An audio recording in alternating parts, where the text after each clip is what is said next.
Hey guys, welcome back. It's Matt, and I just needed somebody to give me space. So here we are. When I launched the first video, I promised to break things down into just super basic topics. And I can't think of a more basic place to start than what you can see when you go outside and just look up with your eyes, or potentially your telescope, or your binoculars, or some sort of advanced imaging equipment if you have. What you can see depends entirely on where you are and when you are. Now, when you are is pretty obvious. What day is it? What time is it? That's gonna change, what relative position of things in the sky are, but where you are is very specific as well. And when I say where, I'm referring to primarily which hemisphere of the Earth are you in. If you take Earth and you split it in half, you have the northern hemisphere and you have the southern hemisphere. Each hemisphere has its own unique set of constellations, so its own completely unique set of stars and objects that you can see. If I'm in the northern hemisphere, I can almost always see the Big Dipper. I can always see Polaris, which is super, super important to us. You'll hear about Polaris a lot, and you'll hear why it's so important to us. But there's also stars, the vast majority of them actually, that anybody can see anywhere in the world, depending on the time of year. I may be able to see Scorpio at night now in the summer here in Canada, but you will not be able to see Scorpio at night down in the southern hemisphere. The exciting stuff comes when we look potentially beyond just the stars and the constellations themselves. And some of these you might be surprised to learn that you can actually see with the naked eye. You can see nebula. You can see galaxies super far away. They're just not going to look the way that you think, that they should look, the way that they look in photos. If you were to look up, where I am in Ontario, if you look kind of to the northeast tonight, if you had a clear night, it's pouring rain today, but if it were clear, you would actually see kind of a faint blob, and that faint blob is the Andromeda Galaxy. Your naked eye can see that. If you happen to have a telescope like that one back there, that Andromeda Galaxy almost becomes, it would fill the full frame of this video. It's an absolutely massive target. Now, beyond that galaxy, you have comets. Right now, Comet Neowise is kind of streaking through our skies, and I'm really excited to get up early one morning, which you'll catch me kind of rarely saying I'm excited to get up early, but the reality is with astronomy and astrophotography, a lot of the really great things are only visible in those super dark pre-dawn hours. There are also nebula out there. Now, nebula are just giant clouds of gas and dust, and when a star's light hits those little particles of dust and gas, they light up like Christmas trees, and they create these beautiful red, blues, greens, purples, just these incredible images that, they're kind of faint to see.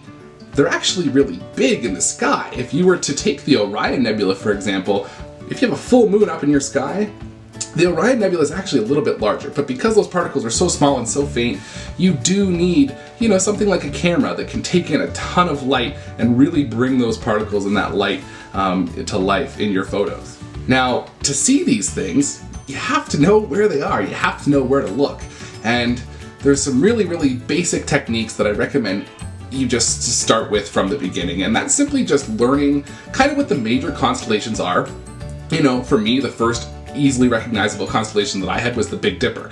I can almost always see it in my sky. It's really big, its main stars are really bright, and it's easy to start from that point and then, challenge yourself to learn one or two new things that are kind of close to the Big Dipper, or things that you could find from the Big Dipper. Like Polaris, it's pretty close, and as I mentioned before, Polaris is going to be super, super important to not only finding your way around the night sky, but to shooting your targets. And again, I'll cover that later. It's a bit more of an advanced topic, but start there. Start with those constellations that you know and you can recognize, and then build your way out from there.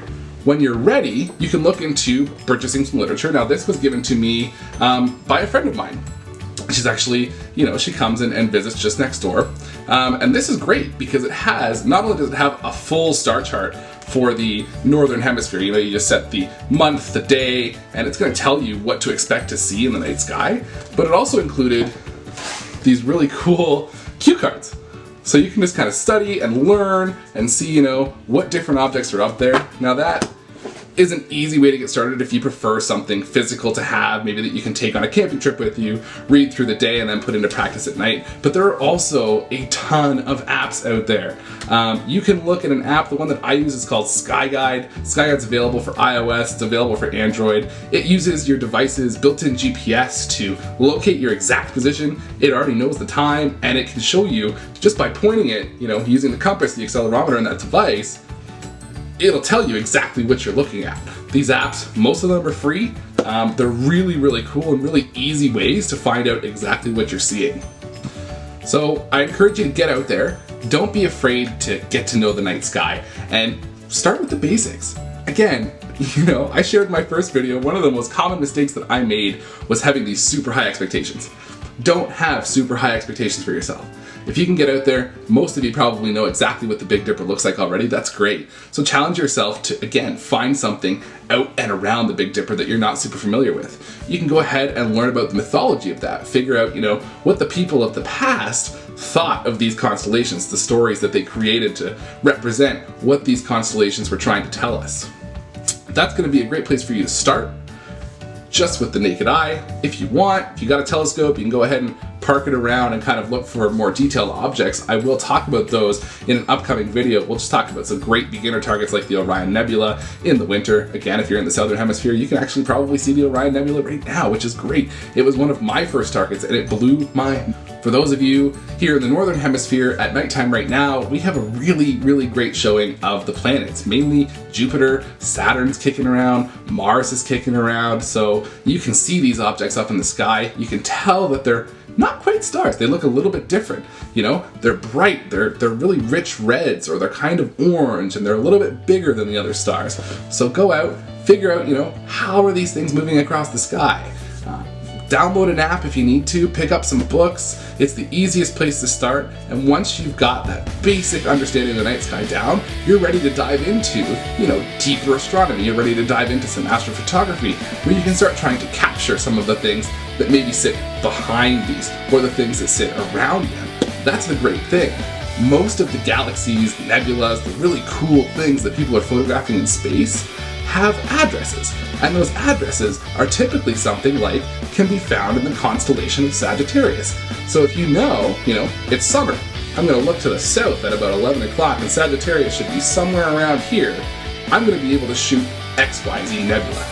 It's going to be a really great place for you to start, and that's what I recommend you do next.